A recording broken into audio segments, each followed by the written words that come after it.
Another episode open for discussion.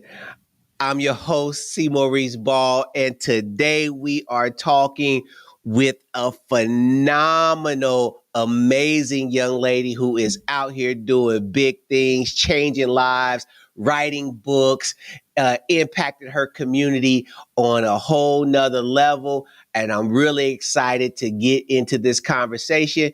But before I do, we're going to kick this intro. And then when we come back, we're going to chop it up. Let's get it.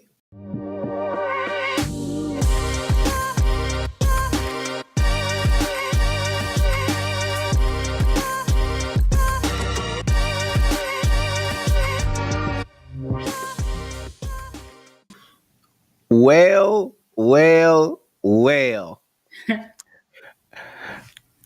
We have with us the amazing, the phenomenal,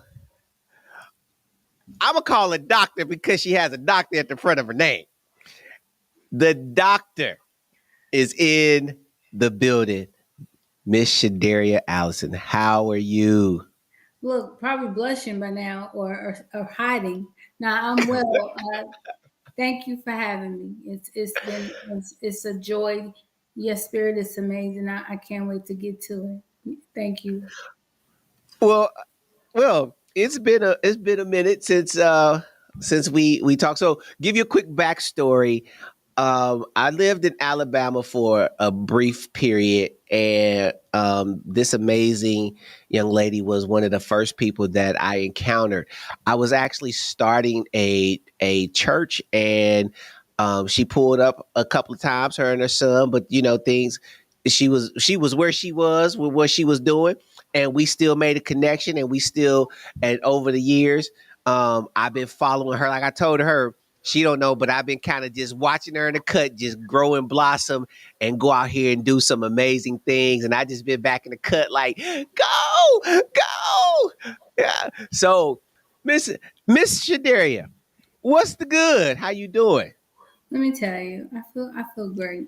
Humbled and alert. I'm doing well, but it's a lot going on in this world. So I'm just trying to keep the peace, make sure that everybody understands who they are, and to hold themselves grounded in such a time as this. So I've been doing wonderful. Just about my father's business and as many women, especially women. No, just Mhm. fellas, but as many women as I can help get back to their original design. That's my intent. That's awesome. The original design that share with me a little bit about that. Like the original design. When somebody hears that, um, what's your take on that? That's a perfect question. You can get biblical, or we can get political. I'm gonna go ahead and go with the second option because I one of my favorite world changers is Coretta Scott King. Um, she was beautiful. She walked with her husband. She carried out her mission. When he died, she carried out the legacy, poised, graced, intelligent, and those were the things that she trademarked and was known for. I feel like Mhm. women in today's society have been so over I'm gonna say exposed because it's not even the promiscuity that we're dealing with now. It's the things that are sacred about femininity are not pushed to the forefront. So it leaves women irresponsible, and then they become products of social media, or they become, lost in the earth realm instead of figuring out who they are inside. So you got you doing all kind of stuff out in the open. You saying whatever out of your mouth. You're dissing your male counterparts. If you're going to be effective, the original design was that God created women, in my opinion, to be a help aid and to be a change agent. And if any other generation besides the one that I pay ode and homage to, Coretta Scott King, needs that reality check, I would say this one does. We're lost out here. Women have forgotten who they should be. I totally agree, and I think that I so my day job, I work with a bunch of young people, and to see what their priorities are, especially the young ladies. to see where their priorities lie, to see what they're looking at and listening to, and the influence that the craziness have on these young ladies. Like all my drama come from the young ladies that I deal with. My dudes, they be rocking. They good. Like they got a little beef here and there, Yeah, but them them girls, oh, they different. They and so I could and like I tell them, eventually you grow up to be a woman. come on. So what you're doing now, if you don't change the behaviors and stuff like that, now then you eventually be a grown woman doing the same things. So you are in where? I'm in North Carolina presently, and Okay. I love it here. North Carolina is really refreshing. I left Birmingham, I'm saying 2018. Um, Okay. I love everything. Like to my opinion, North Carolina is like a mix of country charm, some city life, and some serenity. Like my family owns farmland here. You got that, or you got Charlotte, the big metropolis, and I'm in the capital of North Carolina, in Raleigh. So it's really, really a different experience. But I love North Carolina. What took you to Raleigh? That's listen. It's so funny. I've been asked that question about 3 times this week. My family lives in Troutman, Charlotte, Greensboro. I was Hmm. I was employed at as a telecommunicator for a while in Greensboro, and something in me was just like, it's time for a change. My son, who will be 20 in August, he's moved to California, and I said, Lord, I don't know where you're taking me, but I can't stand still. And I actually came here to be alone and to hear God better and to actually figure out what I wanted to do. I'm all about states. I feel like cities have certain realms of oppression. Greensboro just wasn't it for me. And I was like, outside of A&T, y'all not opening any kind of doors for, career. And I just said, Raleigh's beautiful. I always just thought Raleigh was, just booming and better. So I just got up and decided I was going. God co-signed it, and I've been happy. So basically, you connected your faith with a movement and landed where you believe that God, now that you can be planted and grow. That's heavy too. That's not necessarily true. I don't think that, even though I would want to stay, I would want Hmm. to be, and this is the most stable life I've experienced in North Carolina for the last 6 years. I just know that the what I'm supposed to do in the earth may elect me to be a bit of a globetrotter. So when you have to hear pick up and go, you go. But I do understand now the difference between emotional moving and God saying, "Hey, listen, it's time to relocate." So the difference is the maturation. I would love to stay here, but if He say no, I can't say I'm going to dig my claws in and my roots here and stay. I make myself accessible to change because this world, as you see, is For doing. sure. For sure. I agree with, if God tells you to pack up and bounce, where I'm a firm believer in wherever he's leading you to, that's where the provision is for that season. And so you may not be, you may be where God needs you to be at and he has you there, but he's also providing what he needs you to have in that season. So if it's time to bounce, then the next space gonna have provision just like the other one had. That's right. I'm really used to be embarrassed because I used to be extremely unstable. And it's funny when God starts to actually align your life with your purpose. The biggest thing you want to do is stay stable. And He's like, "Oh yeah, that's not how I work. I just want to make sure you're obedient first, and then yeah, you got to go again." And I'm like, "Wait a minute, I'm not 20 something years old anymore." But I realized again, we're living in such crazy times, that it's important that you make bold moves when you're pregnant with something, especially purpose. You got to. And sometimes I believe God don't know He can trust you until you are willing to take a risk that sounds stupid to everybody else, but inside intrinsically you understand this is the divine alignment. This is what I'm supposed to be doing. He's got people He wants me to meet. Everything that I've ever done, every job I've ever been at, every person I've ever encountered, I realize now that I needed it. So geography is important, but I feel like He just wanted to see honestly what I do. It was about that life, and I was about it. So I enjoy it here. You was about that life. You was about that obedient life. I was about to look, still working, okay? But Oh, hey, I'll we definitely all live are. that Come life. on. I'm That- definitely we- about that life a lot more now. I think obedience over time just becomes a little easier. just, just a little bit, and just a little bit more. Get your But butt kicking up, I bet you will.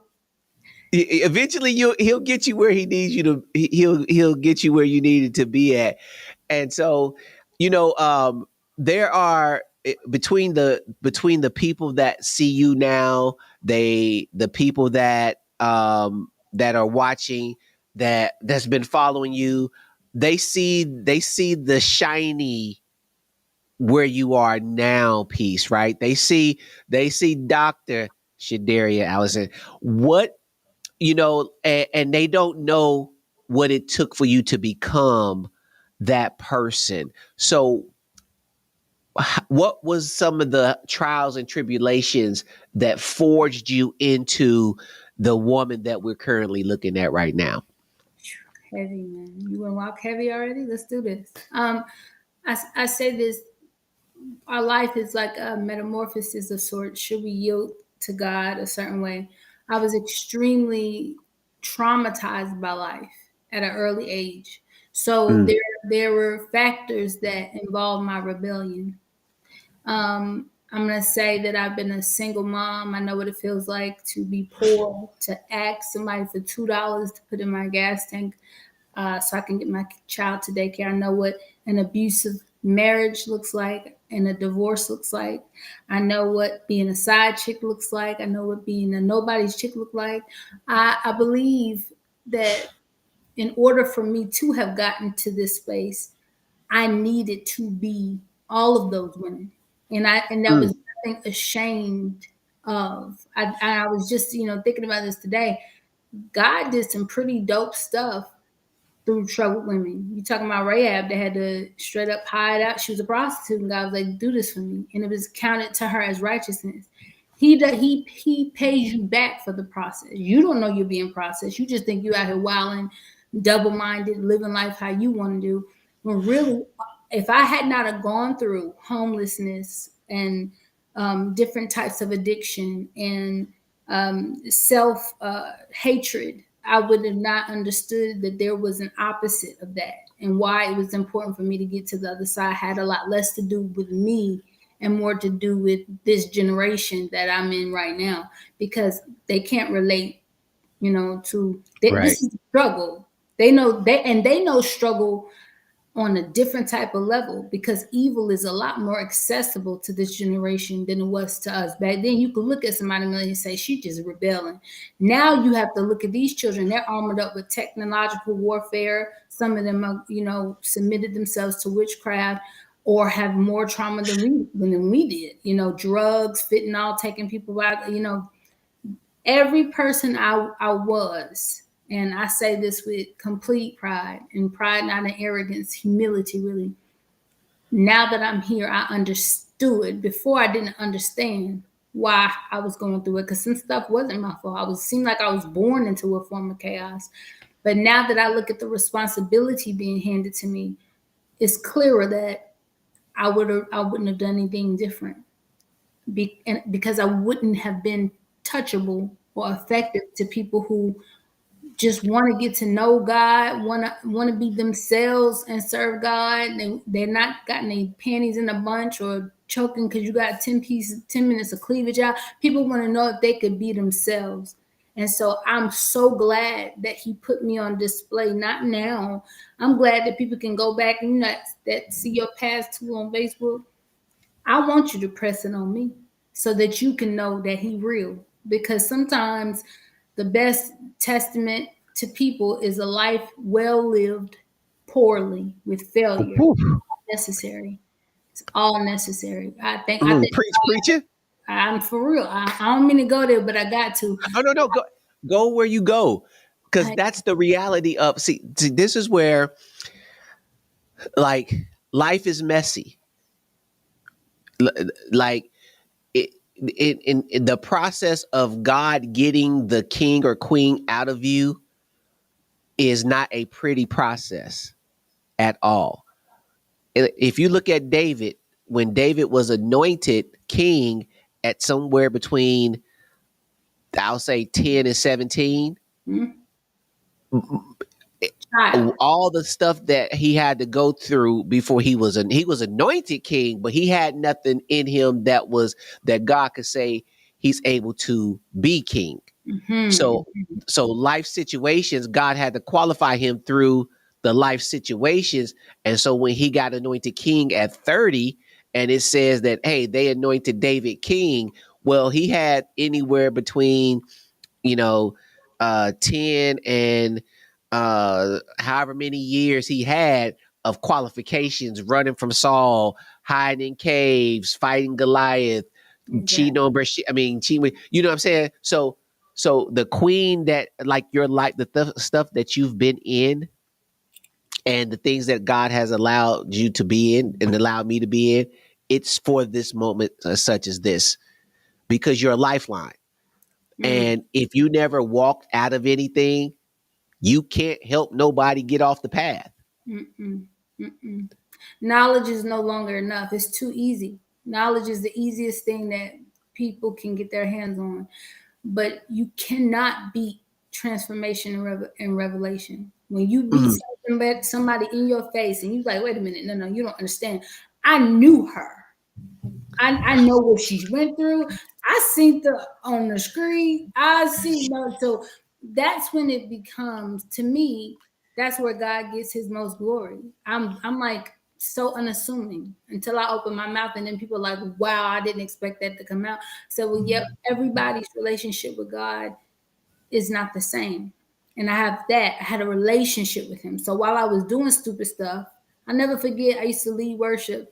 And the night before, I was drunk and sleeping with my boyfriend. And I walked in the church, and this lady goes, Woman of God, woman of God, every time I see you, you bless my soul. And I'm thinking to myself, lady, if you knew what I was doing last night, you wouldn't be saying nothing. But what it was confirming destiny today. It was saying, hey, I know you foolish right now, but God is showing me that if you stay the course, growth will happen. And the reason why that's important is, again, has nothing to do with me, but some young lady needs to know, if God could do that through her, the most unlikely of candidates, then I'm pretty sure he can touch my little issues here. So as long as somebody feels inspired, I'll never regret my past. Never. And I, regret is a hard word, right? Like, God, I regret that you did that to get me to where you need me to get to save these people that you called me to be. Like, I regret that you caused me to be in these streets. I regret that you caused me to no, it's I think the enemy uses that as a deterrent and try to bring shame and condemnation on people, and people like you and me and probably a lot of people that we've turned that shame and condemnation into conviction and stories. So it's God, and he uses everything. So it's all part of his story. So what was your breaking point? What At what point did you say, you know what, I need to go all in? Hmm. I tell you what, weirdest thing ever happened to me. 2015, actually. In 2012, I went through mass deliverance. I'm talking about getting demons casted out of me, and that's why I say that the millennials, we got the last of the good juice because we had the mothers that are tarry with us a bit.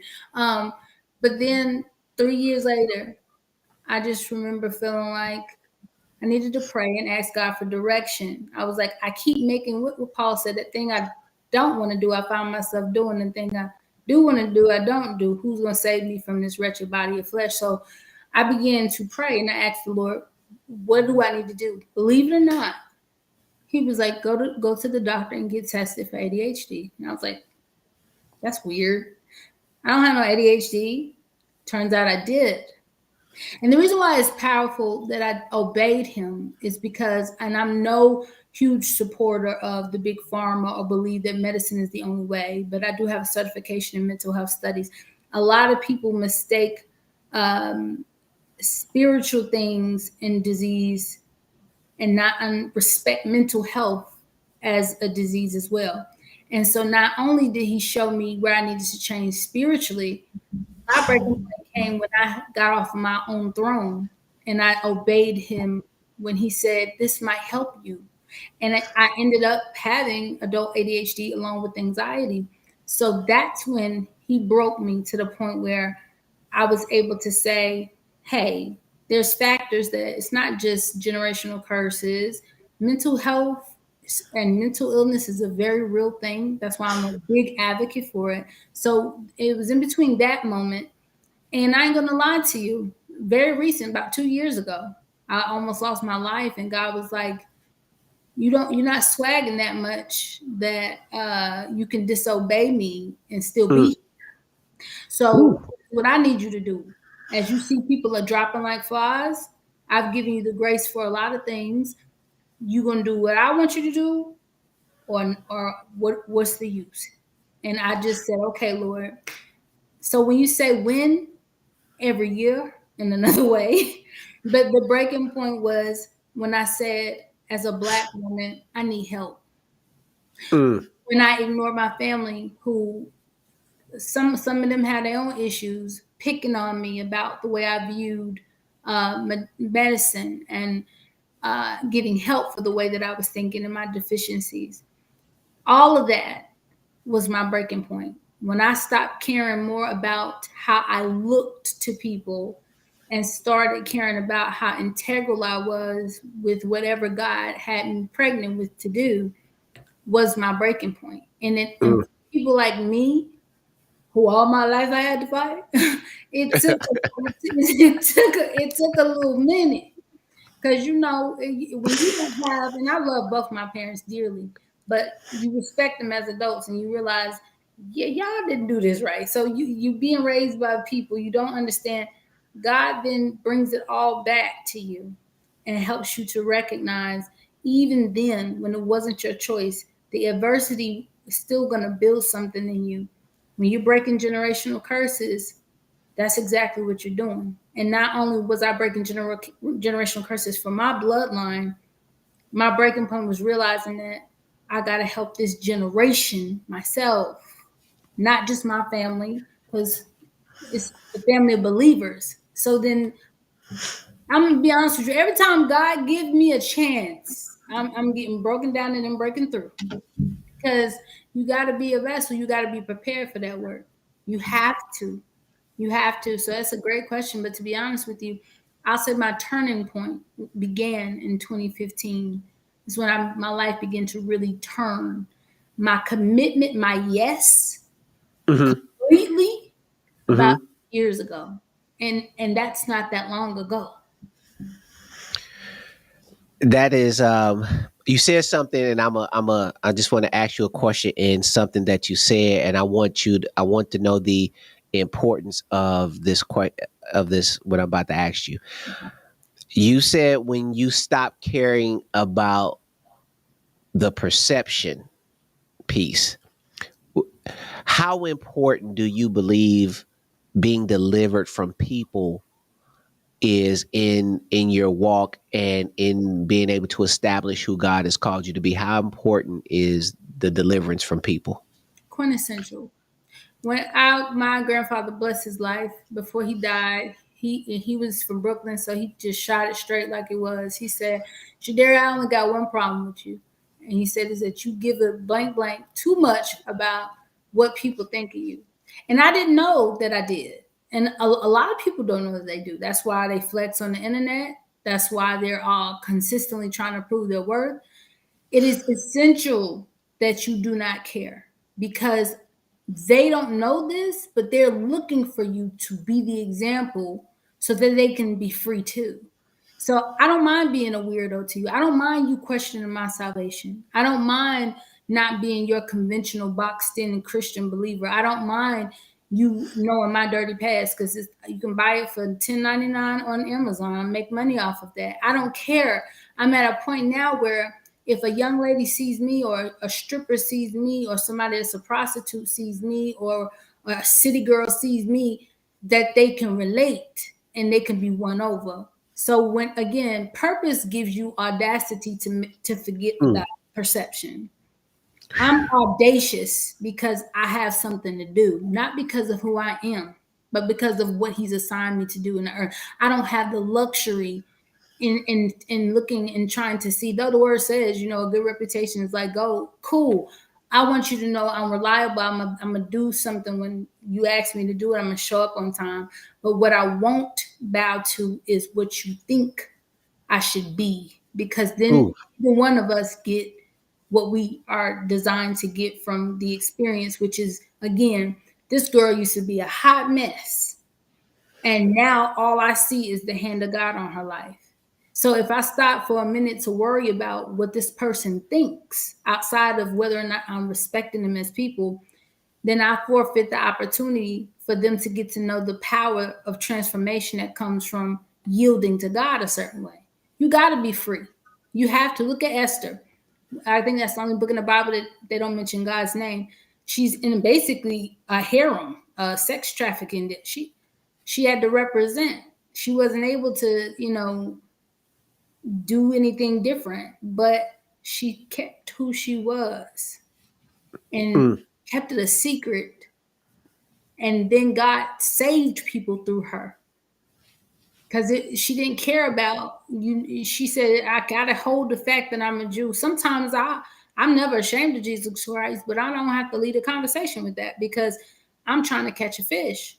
I don't got time to care about Right. what they think. She didn't have time to care about what nobody but Mordecai and her was talking about, because even through her doing something unconventional, she was saving somebody. So I find it quintessential. And matter of fact, don't pick up your purpose or anything else until you get to the point where you don't care, because you're going to be crippled. You'll be crippled. You'll be an invalid and a prisoner to your purpose, because you can't move freely, because you're too concerned with the cares of this world. Woo wee. Boy, that was that was deep. You said purpose gives you audaciousness. Is that what you said?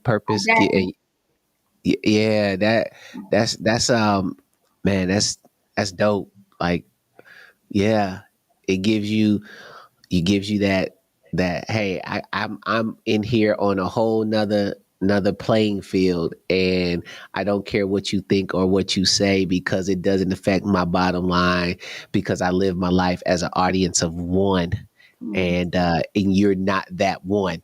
So, um man, like, so when you started moving into this woman that you are, and God started to revealing things around you, people that he was asking you to let go of, things he was asking you to let go of, what was your initial response to God's directioning?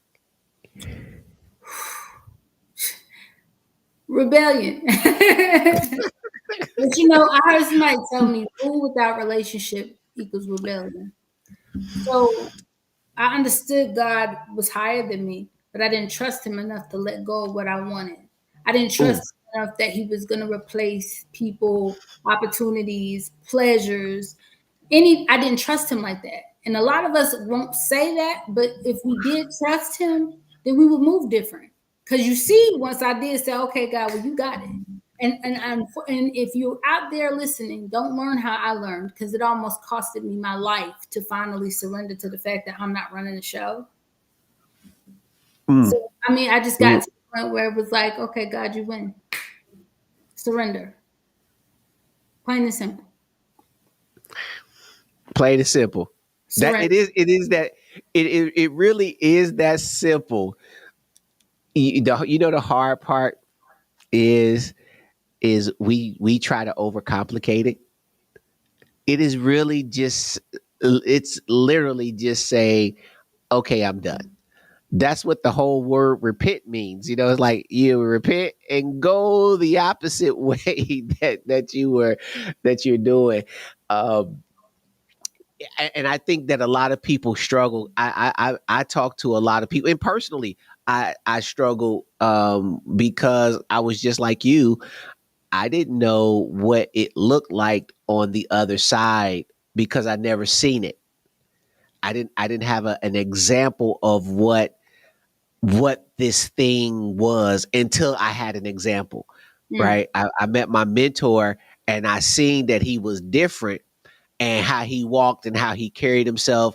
And I'm like, oh, I like that. But really, it was because he was walking fully in who God had called him to be, but I had never seen it. mm, So mm. I didn't know what it looked like until I seen something that looked different.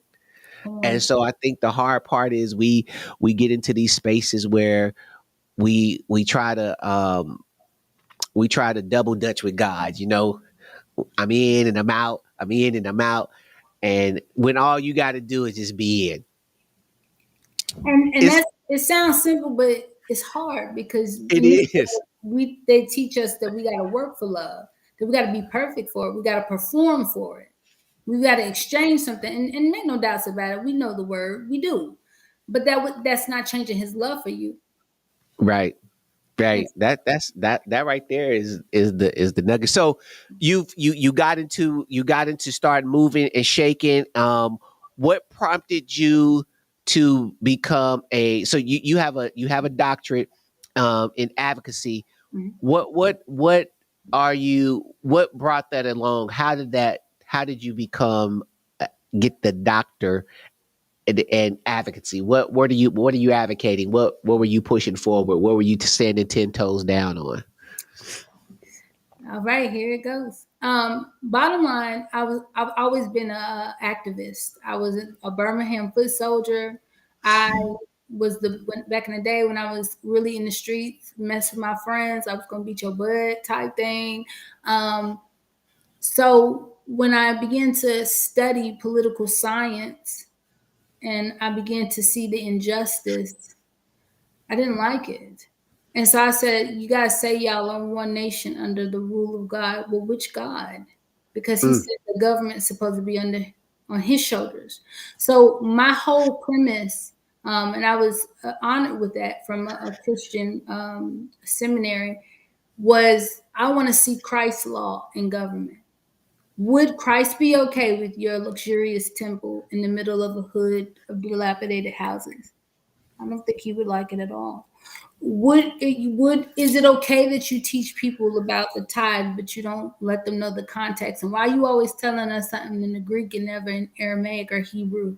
So I decided after Congresswoman Terry Sewell told me, she said, activism gets you a seat at the table, but when you get there, you better know what to say.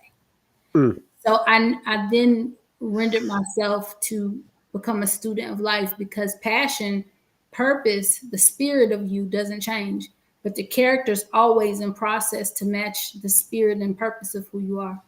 So yeah, the reason why I went that way is because I wanted to smoke with the government. I wanted to smoke with the black church. I wanted to smoke with feminism. I wanted to smoke with things that are stagnating, our growth as people. And mhm, people are not talking about it. Or either they're talking about it too much, or either they're going about it ignorantly. And I said, I don't have to fight. I'm tired of marching and protesting. That's not helping. Here's what I will do. I'll educate myself.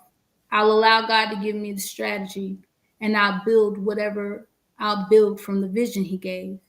I don't need to be rowdy all the time. I don't need to have to defend my beliefs. I can live them before people and they can just choose to be inspired. So Yeah, yeah, that's I want to that's see awesome. I want to see Christ in government. I want to see the Constitution reformed, and I want to see the church reformed. If you're gonna be here, get busy. So that's what pushed me to that alignment. In that, how many how and when you became the go-to person in that sphere, what was you thinking about? Like, hey, like I know you wasn't doing it for the fame and the glory or anything like that. You're just standing 10 toes down on a belief system. But when you became the go-to person, did you kind of just look back and say, okay, God, I see you, I see how you move in these pieces? Mm, all the time.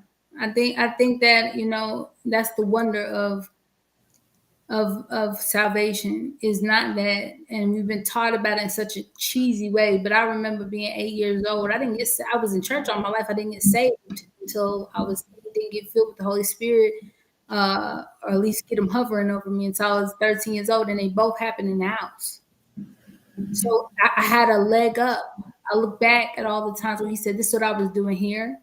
This is why I took you this way. This is where you messed up on your own, and I just came and corrected." And the beauty of it is, my story doesn't give me an opportunity to be a victim anymore. It gives me Mm. a responsibility to live out purpose once again so that somebody can know that that's possible. Because you won't believe how many people have done things that they're ashamed of and feel like you said, in and out, in and out. No, no.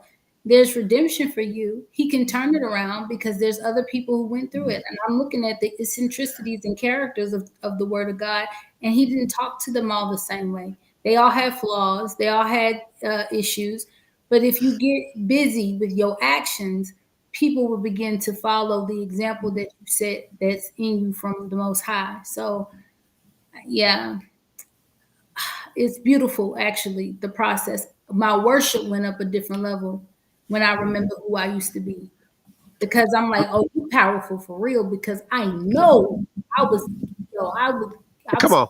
Everclear, vodka, weed, sex, Come rock on. and roll, everything you could have wanted to do, and when I didn't anymore, because addiction to cover up wounds is serious. That's like taking a baby's pacifier away. So you look back at a God that delivered you from that. That ain't cheesy. That ain't corny. That's a miracle.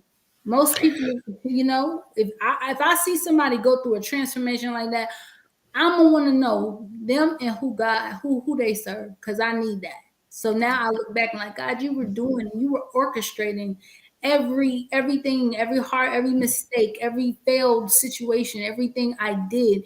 Your hands were always on my life with mercy and grace, not just so that I can survive, but so I can help somebody else live too. That is that's amazing. When you say your worship went up, I, I'm a worshiper and I go hard because when I think about where I was, when I think about the stuff that I did, when I think about the cars that happened to be parked straight and I was sloppy drunk, Mm, or I'm in a place where the bullets were flying and none of it came near me. And it's two things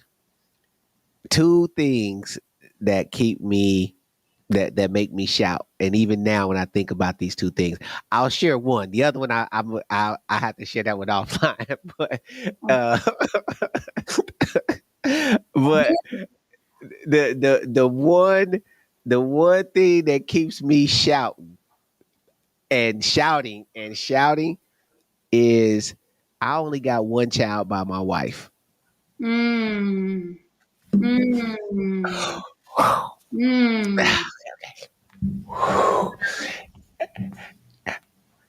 There are no possibles, and there's no exits. You know what I mm, mean? Nobody never said, nah, you are, or you are and I don't want. Mm.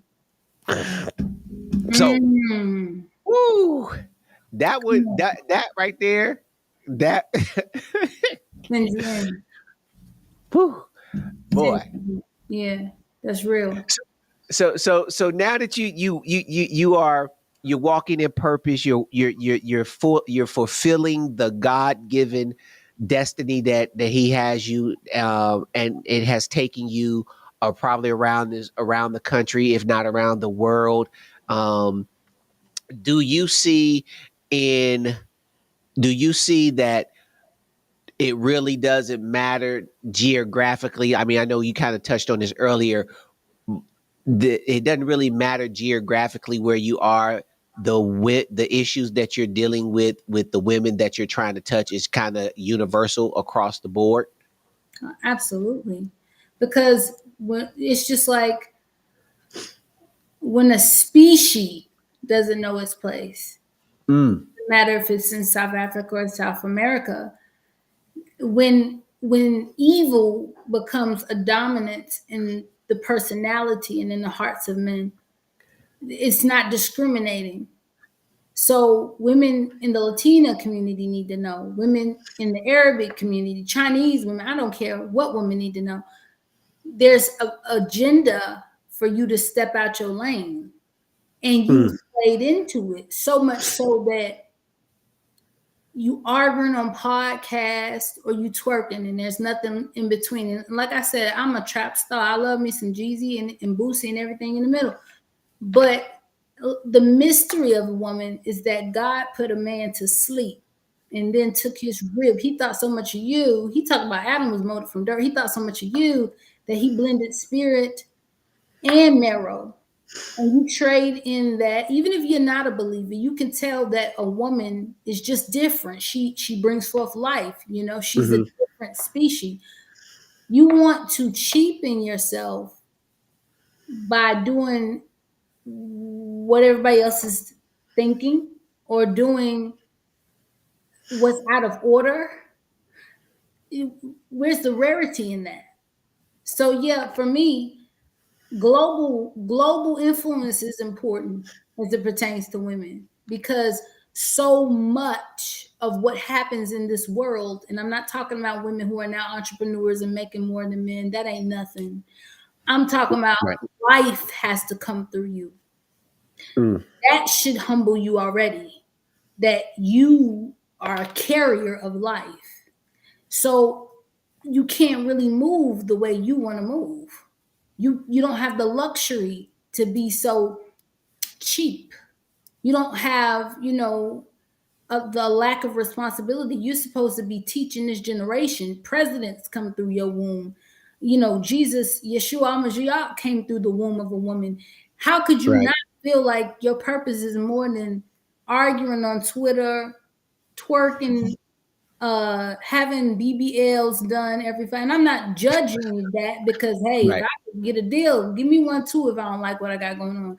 But that's not going to be the fiber of my intellect, or that's not going to be the intention of my influence. And women are becoming cornier to me because sis, you so powerful. God has equipped you with so much. You're gonna reduce yourself to a moment where we got 30-minute reels, a 30-second reel, so that you can show a dude something he gonna be able to see the next time he scroll up. Right. Our communities are dying. Back in the day, women used to walk the streets and fight for rights and do things like that. And I just don't see enough of that energy in this generation unless it's publicized for somebody to look good. There's things I've done for homeless people, and I told them, put a camera on me if you want to. You're gonna be in trouble with me. I'm a woman, so I know my place. Women need to do something hard and holy. It's too easy. Y'all making it too easy out here. And it's really, really, really going way back to the garden. Your Mm, influence is too important for you to have an identity crisis because it might cause you to make a decision that God already told you not to and ooh, affect the man that you're standing with. wow. That is that is phew, That's that's real Bible. talk. I mean, That's that's real. real talk. I mean, it's real talk. It is what it is, and I think that having a voice crying out in the wilderness to be able to help women get aligned with the very first thing that you said. You know, like understanding who they are as a woman. That is an amazing insight that you have on that. So you're out doing your thing. You're speaking. You have a book. Let's talk about your ebook. So, well, right now, and I'm not saying this, oh, look at that. Ha! That's so super dope and cool. These books, when I did Dr. Allison, Beauty Practitioner, that ebook was created in, I think, 2019. Hmm. And that was when 2020, when COVID broke down, and God was like, test your feet in helping women do makeup virtually and educating them. So I've been an author 23 times and an 11-time best-selling author. So that brow book, I love the fact that I just was, kind of brave enough to do it. But the books that touch me are the ones that are on communal reform. I noticed that people don't really like books too much, but that's the problem. And that's why we remain ignorant to a lot. But the Brow book was successful. The website is off the chain, but now I've kind of graduated in my authorship, and advocacy gets pushed through my books, and not, if it's not that, it is telling my story so that people can understand that everything ain't sweet. So Hmm. now I make my books have a responsibility. But every now and again, like I tell people, I'm not a stiff-necked Christian. I'm a creative. You might see me do some weird stuff. So I have books, I've written novels about uh a plus size love story in New York. I've written books, just books, because these are the way that it's the way that God has maneuvered my mental. And I want women to know that, men to know that. Don't let nobody box you in. And don't let the idea of being a believer make you feel like you gotta be up to your neck in a turtleneck and a slip. No, but you do gotta have some standards. So yeah, writing has been a major tool in my arsenal, because a lot of stuff doesn't need to be talked about. A lot of things don't need to be in film. People need to be challenged to pick up the book and read it. And so I use a lot of that now, my authorship, to push the agenda of what I call Married to the Mission. That that's awesome. That is awesome. What's the speaking of books? What's the last book you read? Ooh, I'm gonna say The Mountain Is You. And there's a creator book, I cannot think of the title, but it was dope as I don't know what, and Atomic Habits. Atomic Habits. Love that book. Okay. That my son had asked me to purchase him that book, and without question, I How didn't old is even. it? My son is 18, but he asked about it. He asked to get it right before he graduated. Atomic Habits, and it was another one that he had that went along with that. Not from the same author, but another one that he just asked, could he get these two books? And I was like, all right, didn't question him, didn't ask him why he wanted them. Anytime you tell me you want books and you go read, I'm buying them. Period. Rarity, because my 19, Rarity. he don't want to read it. So that's a blessing. And so so I got to kind of get on him because I need for you to get what's in the book in your brain. So you got to read it. you Right. know. Um, so I got to. So what would you say to somebody who has a desire to be where you are? What advice would you give to somebody that is desiring? They see the process, they see where you are. What would you share with somebody that has that desire to be where you are? The number one thing I would tell him is to go further. The number two thing I would say to them is get back up and keep trying. Because really, what you're not looking at a bunch of successes. You're looking at a refusal to quit. Ooh, that's dope. That's the truth. It is the truth because you know I'm not a fan of his at all. I don't want to even reference his name, but a rapper once said, "The brilliant idea we had, we just kept going." And the fact of the matter is, that's how it gets done. Because every day I'm fighting with worthiness. Hey, your like I said, your gift is already ready to be used. It's your character that's having to merge with it. So I always like, God, you give me these deep revelations, but you know I'm a little ratchet. So uh, I would tell somebody to keep going. Don't don't let this society fool you into thinking that you're out of time or out of your time or that the market is too saturated for what you have to offer. And I Mm, would suggest that you get you a bona fide relationship with God and you read the word for yourself. And that, and the reason why I push for God so much is because I know that it's, again, we lived in the South. It's almost like eating chitlins or collards at this point. But now for real, when you get saved in a kitchen because you know you get abandoned by your parents or you something happens to you, you have to know that something above you is important to know. So I advocate for people who ask me for advice or say they want to be where I am. No, you don't, because what did you say? You want my crown, you want my cup? mm, I almost died mm, for this.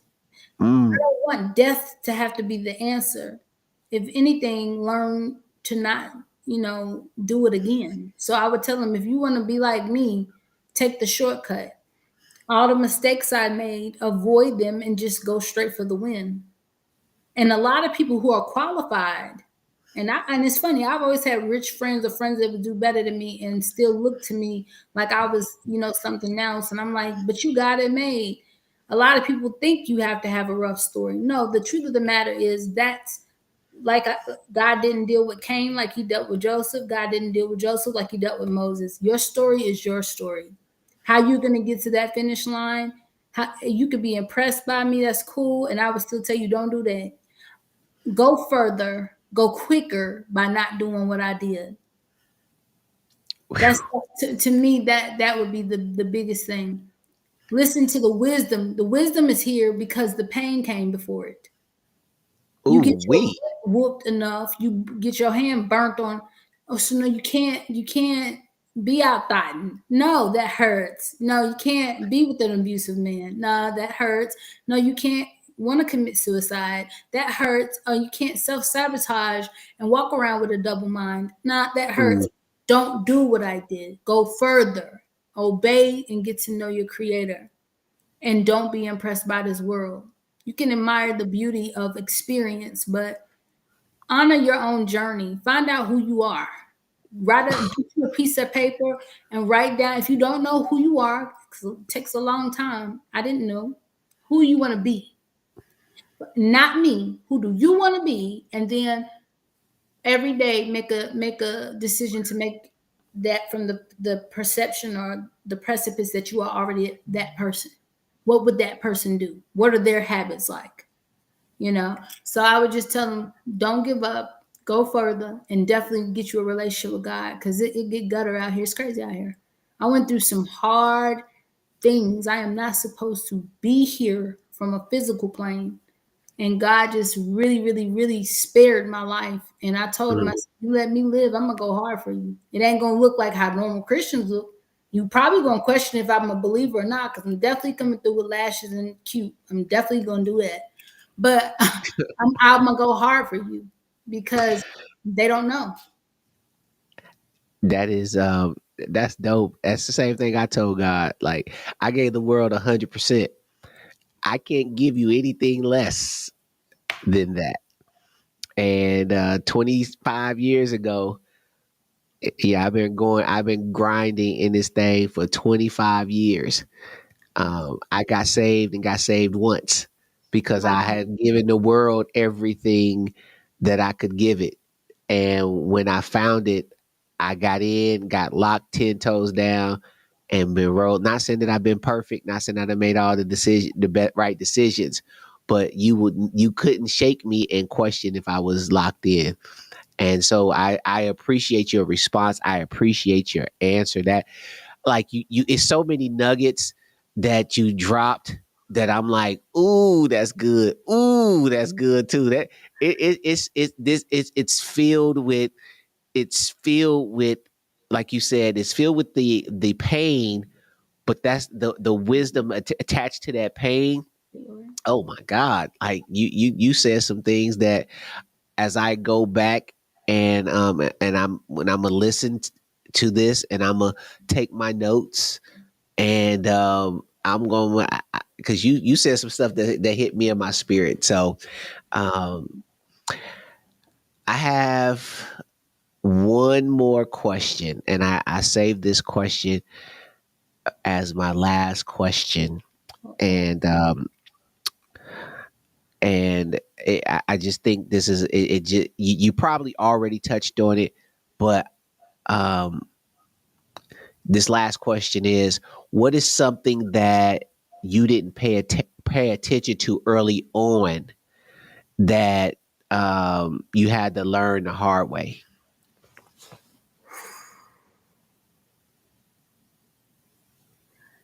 Wow.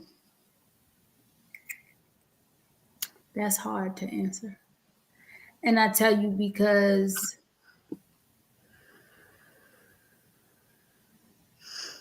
what they say, salt and sugar look the same. Um, Mm, I think for me, heavy gifts of mercy for other people, not enough for me. And they were carrying red flags that were destiny detours. I wish I would have realized and understood spiritual warfare earlier, and that sometimes it can come through the form of people. And the devil's not going to offer me crack because I'm not a crackhead, but you put a dude in my face that I want to talk to, he could trip my time up for about a good 5 to 10 years. And mhm, that's what a lot of mhm, women need to realize that that's what's happened to them. So I'm gonna say, I wish I knew who I was and who to deal with and who not to deal with. The mhm. who, because it The matters. who's. We could talk about the situations. It's the who's. Ultimately, you can always trace your choices back to a person, whether you your worst enemy or the people that surround you. But I wish I would have noticed earlier because then I would have found value and value would have made the decisions for me. Self-value would have made better decisions for me.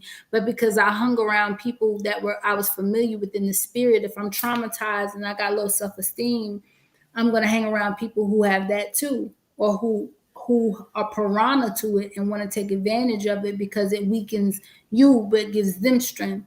So if I could say if I would have paid attention to anything earlier, it was absolutely know who and what you are and who to avoid because you can't save everybody, Mm, especially while you up there drinking off the blood from the cross and you bleeding out yourself. And women, we think we can save a man. I wish I would have learned that earlier too. Your partner and your project, not the same thing. oof. You cannot rehab a man who is not listening to God just because you think you got something between your legs that he can't go down the street and get from somebody else. You think you the healer. No, I'm not God. I wish I would have learned that earlier. I'm not God. This is his life. And I needed to watch who and what I was doing to myself and who I was around. I should have been more cognizant of that. So at 17, instead of having a full scholarship to Florida State for my voice, I'm walking across a high school stage pregnant. And though my son is a complete blessing and has a full ride and is a scholar, hindsight would have been I could have given him a better life if I would have chose myself, chose God, and chose the people around me better. So yeah. Oof. That's heavy. That's heavy, heavy, heavy. Well, hey, we've been chopping it up for an hour. Don't even seem like it, do it. Mm-mm. You're This such a is natural at this. You finna blow up. You well, make it too easy. I truly appreciate that, and I am grateful to be able to just I'm just like you, just being obedient to what God has unctioned me to do. Um, you got anything that you? Oh, before that, hey y'all got to go check out her website. Go follow her on her website. Um, Dr. Allison 911 at .com. Hit her up on her is the married to the mission. Okay. Follow her on her personal IG. You've been kicking it with C. Maurice Ball and the podcast open for discussion and our phenomenal, awesome guest, Dr. Shadaria Allison. With that being said, you know I love you like a play cousin, and I'm out. Peace. Thank you.